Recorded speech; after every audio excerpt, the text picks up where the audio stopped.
এই এপিসোডের শুরুতে আমরা তামিয়াকে দেখতে পাই যে একটি প্যারাসাইটকে বলছে সিনের উপর নজর রাখতে কিন্তু মারতে না। ছেলেটি জানতে চায় সে কেন সিনকে এত মহত্ব দেয়। তামিয়া উত্তর দেয় সে হুমকি স্বরূপ কিন্তু জীবিত রাখা গুরুত্বপূর্ণ যাতে তাদের প্রজাতি বোঝা যায়। এইদিকে কানা সিনের প্রতি আরো মনোযোগী হয়ে উঠেছে, এমনকি তার ছবি নিজের ওয়ালপেপার হিসেবে ব্যবহার করছে। কিন্তু এতে মিৎসু হিংসা করতে শুরু করে। সে সিনের স্কুলে গিয়ে লড়াই করতে চায়। অজান্তেই সিনের চরিত্র বদলে গেছে, তাকে সান জিনুর মতো লাগছে। সে আর আগের ডরপোক নয়। মিৎসুকে বলে তাড়াতাড়ি বলে ফেলো, আমার কাজ আছে। মিৎসু জিজ্ঞেস করে কানার সঙ্গে তোমার সম্পর্ক কি? সিন উত্তর দেয় আমি তাকে ভ্রমণের পর থেকে দেখিনি। মিৎসু বিশ্বাস করে না এবং আক্রমণ করে। সিন চালাকিতে এড়িয়ে তাকে পা দিয়ে ফেলে দেয়, বলে হার মেনে নিও, সবকিছু এখন ভিন্ন। মিৎসু যতই আক্রমণ করুক সিন তাকে ভালো করে বুঝিয়ে দেয়। ঠিক তখনই মোরানো সেখানে আসে। সিন হেঁটে চলে যেতে চায় কিন্তু মোরানো তার আচরণে পরিবর্তন টের পায়। সে জিজ্ঞেস করে ভ্রমণে কিছু ঘটেছিল নাকি তুমি আগে সেই সিনই আছো? সিন শান্তভাবে বলে আমি নিজেও সে প্রশ্নটা করছি। তারপর তারা একসাথে বাজারে ঘুরতে যায়, সেখানে কানাও আছে।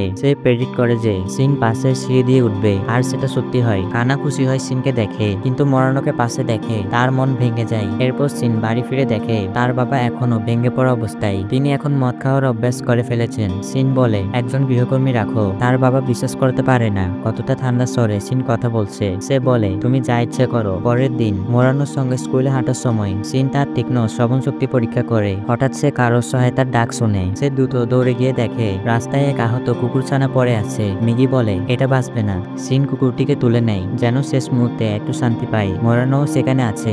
সে বলে আমি ভেবেছিলাম তুমি বদলে গেছো, কিন্তু কুকুরটিকে বাঁচানোর চেষ্টা দেখে বুঝলাম তুমি আগের মতোই দয়ালু। কিন্তু কিছুক্ষণের মধ্যেই তার ভুল ভেঙে যায়। কুকুরছানাটি মারা গেলে সিন সেটিকে ডাস্টবিনে ফেলে দেয়। এতে মোরানো ভয়ে জমে যায়। সে বুঝতে পারে না সিন কিভাবে এমন নিষ্ঠুর আচরণ করতে পারে। সিন বলে এটা আর কুকুরছানা নয়, শুধু একটি মৃতদেহ। মোরানো বলে তুমি সত্যি বদলে গেছো। সে কাঁদতে কাঁদতে চলে গেল। সিন বুঝতেই পারে না সে আসলে কি ভুল করেছে, তাই সে মেগির কাছে পরামর্শ নেয়। মেগি বলে যুক্তির দিক থেকে সিন কিছু ভুল বলেনি, কিন্তু সে আগের সিন আর নেই। আগের সিন কোনোদিনই কুকুরছানাকে ডাস্টবিনে ফেলতো না। তখন সিন নিজের ভুলটা বুঝতে পারে এবং মেগিকে ধন্যবাদ দেয়। তারপর ফিরে গিয়ে সে কুকুরটাকে সঠিকভাবে কবর দেয়, যদিও তার মাথায় তখনও ঘুরছে ওই মৃতদেহটা গাছের ভালো হবে। পরে সে মোরানো ক্লাসের বাইরে অপেক্ষা করে কিন্তু মোরানো তাকে দেখে অন্যদিকে চলে যায়। সিন তখন সিদ্ধান্ত নেয় তাকে কিছুটা সময় দেওয়া দরকার। ঠিক তখন মিগি বলে আরেকজন এলিয়েন কাছেই আছে। সিন সতর্ক হয়ে যায় কিন্তু মিগি জানায় ওই এলিয়েন শত্রু নয়, সে তামিয়ার মতো, অর্থাৎ বুদ্ধিমান ও কথা শুনতে পারে। কিছুক্ষণ পরই সেই এলিয়েন আসে এবং সিন তার মুখোমুখি হয়। কিন্তু ঠিক তখনই স্কুলের বুলি ছেলেটা এসে বাধা দেয় আর এলিয়েন এক ঘুষিতে ওকে উড়িয়ে দেয়। সে নিজের পরিচয় দেয় হিদিও। বলে সে সিন ও মিগির সঙ্গে বন্ধু হতে চায়। সিন অবাক হয়ে যায়। হিদিও যোগ করে আজ তাদের একসাথে জিম ক্লাস আছে আর সে সিনের ক্ষমতা পরীক্ষা করতে চায়। ক্লাসে তারা দৌড় প্রতিযোগিতা করে। সিন নিজের গতি ইচ্ছে করে কমিয়ে দেয় যাতে অস্বাভাবিক না লাগে, কিন্তু হিদিও পুরো শক্তি ব্যবহার করে এবং প্রায় ন্যাশনাল রেকর্ড ভেঙে ফেলে। ক্লাসের পর হিদিও সিনকে একা ডেকে বলে খেলাধুলো সত্যি দারুণ জিনিস, কিন্তু সিন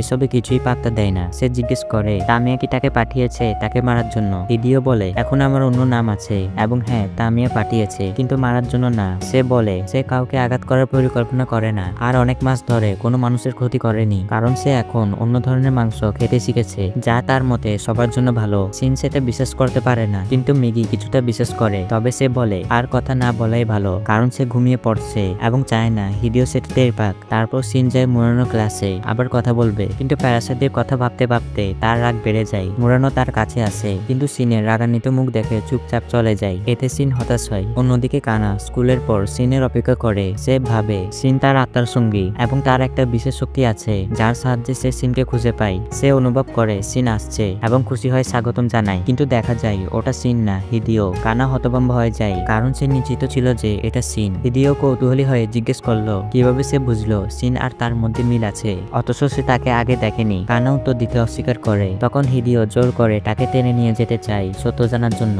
কানা চিৎকার করে সাহায্য চায়। সৌভাগ্যক্রমে সিন তখনই সেখান দিয়ে যাচ্ছিল। সে চিৎকার শুনে ছুটে আসে। কানা দৌড়ে গিয়ে সিনের কাছে আসে। সিন রেগে গিয়ে হিদিওকে জিজ্ঞেস করে সে কি করছে। হিদিও শান্তভাবে বলে আমি শুধু মেয়েটার সাথে কথা বলতে চেয়েছিলাম। তখন সিন হুঁশিয়ারি দিয়ে বলে যদি তার আশেপাশের মানুষদের কিছু হয় তবে সবার আগে সে হিদিওকে মেরে ফেলবে। হিদিও আবারও বলে যে তার লড়াইয়ের কোনো ইচ্ছে নেই। তারপর শান্তভাবে সেখান থেকে চলে যায়। সে লক্ষ্য করে তার ডান হাত থেকে দুর্বল সিগন্যাল আসছে। এরপর কানা সিনকে ধন্যবাদ দেয় আর ঠিক তখনই মোরানো পাশ দিয়ে যায়। কানা জোরে বলে সে ভয় পাচ্ছে, তাই সিন যেন তাকে স্টেশন পর্যন্ত পৌঁছে দেয়। সিন রাজি হয় কিন্তু পিছনে ফিরে দেখে মোরানো দৌড়ে চলে যাচ্ছে। সে বুঝতে পারে বড় ভুল হয়ে গেছে, কিন্তু এখন কানাকে পৌঁছে দেওয়াই তার একমাত্র উপায়। স্টেশনে যাওয়ার পথে কানা বলে সে সিনের উপস্থিতি টের পায়, তবে আজ তার রাডার ভুল করেছে। সিন বলে এটা ভালো কিছু নয়, কারণ সে এক বিপজ্জনক তরঙ্গ অনুভব করছে। সে কানাকে বলে এই জিনিসটা থেকে দূরে থাকতে। বাড়ি ফিরে সিন দেখে তার বাবা এখনো মাতাল। তিনি বলে সিন তুমি অনেক শক্তিশালী হয়ে গেছো, মনে হয় যেন লোহার তৈরি। এই কথা সিনের মনে গভীর আঘাত করে। পরের দিন কানা সিনের উপদেশ অমান্য করে। সে আবারও সিনের উপস্থিতি টের পায়, কিন্তু এবার সামনে আসে হিদিও। সে পালাতে চায়, তখনই মিৎসু এসে হিদিওর সঙ্গে ঝামেলায় জড়িয়ে পড়ে। কানা তাকে থামাতে চাইলেও মিৎসু তাকে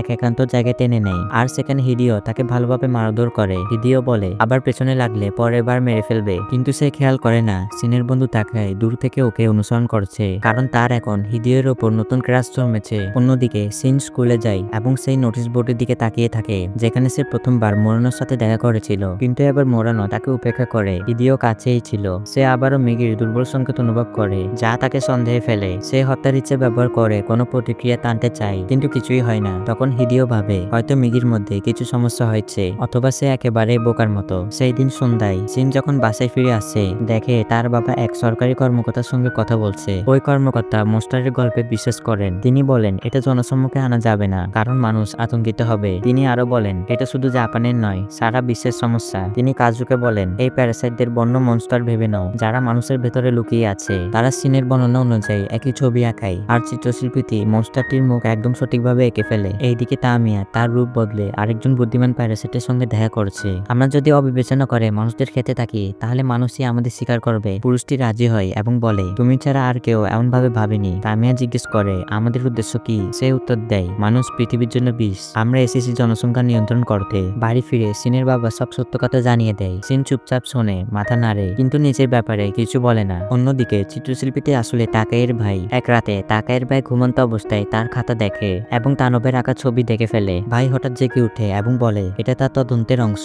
পরের দিন তাকায় দূর থেকে হিদিওকে একা দেখে, আবারও তাকে লক্ষ্য করতে শুরু করে। হঠাৎ একটা বেসবল এসে তার মাথায় লাগে, সেখানে একটা ডেন্ট পড়ে যায়, কিন্তু সে খুব দ্রুত সেরে উঠে। এটা দেখে তাকায় ভয় পেয়ে যায়, বুঝতে পারে কিছু একটা ঠিক নেই। এইদিকে সিন মোরানোর সাথে কথা বলে সম্পর্ক ঠিক করতে চায়, কিন্তু ঠিক তখনই মিগি সতর্ক করে বড় একটা সমস্যা হয়েছে। আসলে মিৎসুর দল প্রতিশোধ নিতে এসেছে, আর হিদিও তাদের মারতে প্রস্তুত। সিন দৌড়ে যায় ওদের থামাতে, আর মোরানো অবাক হয়ে যায়। অন্যদিকে হিদিও টের পায় কি হচ্ছে। সে ছেলেদের বলে সবাই একসাথে আক্রমণ করতে, কারণ সে অপেক্ষা করতে চায় না। হঠাৎ সিন দেওয়াল টপকে এসে হাজির হয়। হিদিও চমকে উঠে, এত দ্রুত সিন কিভাবে এলো? সিন হিদিওকে জিজ্ঞেস করে সে কি অবশেষে নিজে আসল রূপ দেখাচ্ছে। হিদিও বলে এটা তার দোষ না, কারণ ছেলেরাই আগে ঝামেলা শুরু করেছে। সিন তাকে বলে চলে যেতে, বাকিটা সে সামলাবে। হিদিও কথা মতো চলে যায়। ছেলেরা তখন সিনকে ঠাট্টা করে, বলে সে নাকি বন্ধুকে বাঁচাচ্ছে, কিন্তু সিন রেগে যায়, বলে হিদিও তার বন্ধু না। সে সবাইকে বলে বাড়ি চলে যেতে, আর হিদিওকে আর কখনো টার্গেট না করতে। মিৎসু তার কথা বিশ্বাস করতে চায়, কিন্তু বাকিরা না। তখন সিন সবচেয়ে শক্তিশালী ছেলেটাকে ডাকে লড়তে। ছেলেটা হঠাৎ সিনের দিকে ঘুষি মারে, কিন্তু সিন সহজেই ঠেকিয়ে ফেলে। আর যখন সে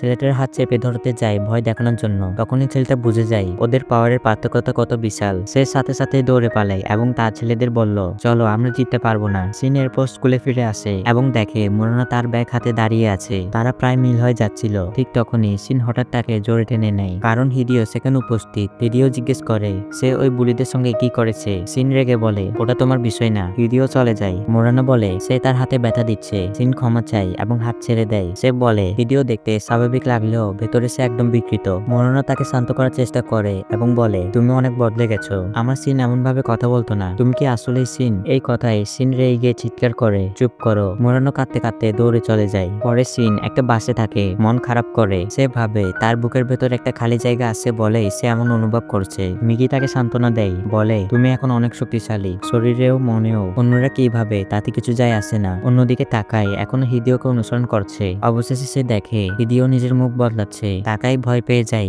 সে শুনেছে মুখ বদলানো মনস্টারদের গল্প। সে বাড়ি ফিরে ভাইকে জিজ্ঞেস করে মনস্টারদের ব্যাপারে। ভাই বলে ওরা মানুষের শরীর দখল করে ফেলে আর মানুষ খায়। এই কথা শুনে তাকাই ভাবে হয়তো হিদিও মনস্টার। তবুও তার মনে ভয় আর সন্দেহ কাজ করে। তাই সে ভাবে আগে হিদিওর সঙ্গে কথা বলবে। এটা সত্যি একটা বোকার মতো সিদ্ধান্ত। পরের দিন স্কুলে তাকাই হিদিওকে দেখা করতে ডাকে এবং নিজের আত্মরক্ষার জন্য এক বোতল অ্যাসিড নিয়ে আসে। হিদিও এলে সে জিজ্ঞেস করে কেন ডেকেছে। তাকাই বলে সে তাকে পছন্দ করতো, কিন্তু অদ্ভুত কিছু কাজ করতে দেখেছে। সে জিজ্ঞেস করে তুমি কি সত্যি মানুষকে খুব মনস্টার? হিদিও বলে যদি তাই হয়। তাকাই তাকে বলে তুমি কাউকে আঘাত না করে বাসে ফিরে যাও। এই কথা শুনে হিদিও রেগে যায়, কারণ তার গোপন রহস্য ফাঁস হয়ে গেছে। সে রূপ বদলাতে শুরু করে তাকে কি মেরে ফেলতে। ঠিক তখনই মেগি বিপদের সংকেত পায় এবং সিনকে সাবধান করে। সিন রেগে যায় তাকাইয়ের বোকামিতে। সে ক্লাস ছেড়ে দৌড়ে বেরিয়ে যায় তাকাইকে খুঁজে বের করার জন্য, কিন্তু জানে না সে ঠিক কোথায় আছে। অন্যদিকে তাকাই ভয় পেয়ে গেছে, কারণ হিদিও তার আসল রূপ দেখিয়েছে। সে বলে, বেশি নাড়াচাড়া করো না, আমি তোমাকে ব্যথাহীন মৃত্যু দেব। সে তাকাইয়ের দিকে আক্রমণ করে, কিন্তু তাকাই হোঁচট খেয়ে পড়ে গিয়ে কোনো মতো তার আঘাত এড়িয়ে যায়। সে অ্যাসিডে বোতল খুঁজে পায় এবং আতঙ্কে সেটি হিদিয়ের দিকে ছুড়ে মারে। হিদিও বোতলটা কেটে ফেলে, কিন্তু অ্যাসিড তার মুখে পড়ে যায়, তার মুখ পড়ে যায়। সে ব্যথায় চিৎকার করে ওঠে। সে আরো ভয়ঙ্করভাবে রূপ বদলাতে শুরু করে আর তাকাই সুযোগ নিয়ে পালানোর চেষ্টা করে। সে জানালা বেয়ে নিচে নামে, তখন নিচে থাকা ছাত্ররা তাকিয়ে দেখে এর মধ্যে এক টেন্টিকল হঠাৎ বেরিয়ে আসে। তাকাই ভয় পেয়ে নিচে লাফিয়ে পড়ে। একটা গাছ তার পরে যাওয়া ঠেকায়। ছাত্ররা দৌড়িয়ে তাকাইয়ের কাছে যায়, তারপর সিদ্ধান্ত নেয় উপরে গিয়ে দেখবে কি ঘটছে। এইদিকে হিদিও আতঙ্কে আছে। সে না ভেবে রূপ বদলে ফেলেছে, আর কিছু অ্যাসিড তার শরীরের ভেতরে ঢুকে গেছে। তার মুখ এখন বিকৃত হয়ে গেছে। সে ঠিকভাবে ভাবতে বা মুখের ভাব নিয়ন্ত্রণ করতে পারছে না, কারণ চলে যাওয়া টিস্যুগুলো তার গতিবিধি বাধা দিচ্ছে। মিগি তার বিভ্রান্ত আর অগোছালো চিন্তা বুঝতে পারে। সিনকে বলে তাদের তাড়াতাড়ি করতে হবে। একই সময় উপরে যাওয়া ছাত্র আর শিক্ষকরা হিদিওর রূপ বদলানো অবস্থায় পড়ে যায়। সে অজান্তে সবাইকে মেরে ফেলে। মিগি সঙ্গে সঙ্গে বিষয়টা সিনকে জানায়, কিন্তু বেঁচে থাকা শিক্ষক ভয় পেয়ে চিৎকার করে, অ্যালার্ম বাজে এবং পুলিশ তাকায়। মিগি অনুভব করে হিদিও তাদের ক্লাসের দিকে আসছে, তাই সে আর সিন তাড়াতাড়ি ফিরে যায়, কিন্তু প্রবেশ পথে আতঙ্কিত ভিড়ের মধ্যে পড়ে। মিগি বলে তারা ভিড়ের সঙ্গে বেরিয়ে গেলে নিরাপদে থাকবে, কিন্তু শিক্ষকরা বলে একটা ক্লাস এখনো নিখোঁজ। সিন বুঝতে পারে সেটা মোড়ানো ক্লাস। সে তাকে খুঁজতে দৌড় দেয়। উপরে উঠতে উঠতে সে দেখে ছাত্ররা ভয়ে নিচে নামছে, কিন্তু মোড়ানো নেই। সে কখনোই তাকে হারাতে চায় না। ফ্লোরে পৌঁছে দেখে লাশের স্তূপ। এক মুহূর্তের জন্য তার মন শূন্য হয়ে যায়। সে চিৎকার করে উঠে। মিগি তাকে বলে শান্ত হও, শ্বাস নিয়ন্ত্রণ করো। সিন ভাবে তার বাবা আর মোড়ানো বলেছিল সে এখন বদলে গেছে। সে বুঝতে পারে সত্যি সে আগের মতো নেই। তাড়াতাড়ি নিজেকে সামনে নেয় এবং মোড়ানোকে বাঁচানোর শপথ করে। সে হিদিওকে নিজের হাতে মারবে। সে সামনে এগোয় এবং দেখে একজন মেয়েকে, যাকে দেখে মনে হয় মোড়ানো, কিন্তু ভাগ্য ভালো সে অন্য কেউ। তারপর সে শব্দ শুনে তিনজনকে খুঁজে পায়। সেখানে পৌঁছে মোড়ানোকে দেখে। মোড়ানো তাকে দেখে জড়িয়ে ধরে। সিন বলে তাদের এখনই এখান থেকে বের হতে হবে। অন্য ছেলেরা ভয় পায়, কারণ তারা জানে যে হত্যাকাণ্ড ঘটেছে সেই দিক থেকে যেখান থেকে সিন এসেছে। তারা ভাবছে সে মনস্টার হতে পারে, তাই বিপরীত দিকে দৌড়ায় এবং একেবারে কেটে যায়। সিন বুঝতে পারে হিদিও কাছে আছে, তাই সে মোড়ানোকে ধরে ফাঁকা ক্লাসরুমে দৌড়ায়। তারপর জানলা দিয়ে লাফ দেয়। স্কুলের বেড়া পার করে তাকে নিরাপদ স্থানে নিয়ে যায়। মোড়ানো এখনো ভয় পেয়েছে এবং কাঁপছে, তাই সিন তাকে সান্ত্বনা দেয় এবং তাকে এমার্জেন্সি সার্ভিসের কাছে হস্তান্তর করে। তারপর সে স্কুলের দিকে ফিরে আসে। এখন পুলিশ পুরো এলাকা ঘিরে ফেলেছে।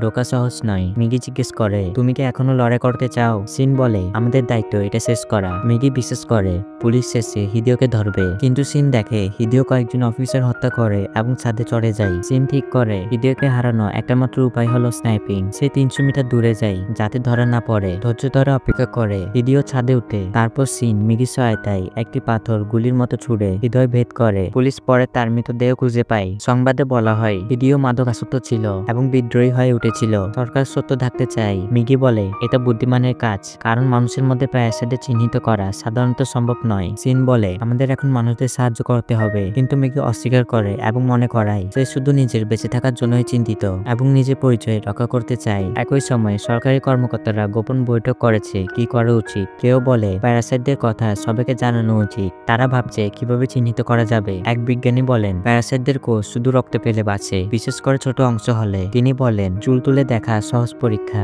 যদি প্যারাসাইট থাকে চুল হাঁপাচ্ছে এবং মারা যাবে, মানুষের চুলে কিছু হবে না। সবার মনে হলো এটা দারুণ আইডিয়া। বিজ্ঞানীকে নোবেল প্রাইজের জন্য মনোনীত করা হলো। এরই মধ্যে সিন এবং মোড়ানো আরো কাছাকাছি হয়ে গেল। সিন তার পুরো সত্য কখনো বলেনি। সে বলে তৃতীয় তলা থেকে ঝাঁপ দেওয়াটা ছিল আবেগের মুহূর্তে করা কাজ। মোড়ানো বিশ্বাস করে। হঠাৎ তারা দুই শিশুকে দেখতে পায় একে অপরের চুল টেনে হাসছে। নতুন পরীক্ষার কারণে এটা নতুন অভ্যাস হয়ে গেছে, কিন্তু এটা বিপজ্জনক, কারণ একা থাকা প্যারাসাইটরা যারা ধরা পড়ে তারা মৃত্যু ও খেয়ে ফেলার মতো হামলা করবে। অন্যদিকে কানা স্বপ্ন দেখে সে একটি ফুলের বাগানের রাজকন্যা। হঠাৎ দুর্গম রাক্ষসরা আক্রমণ করে। সিন আসে রাজপুত্রের মতো এবং রাক্ষসদের মারে এবং তাকে বাঁচায়, কিন্তু তারা কিস করার আগেই কানা জেগে উঠে লজ্জায় ভরা। সে বিশ্বাস করে স্বপ্নটা গুরুত্বপূর্ণ।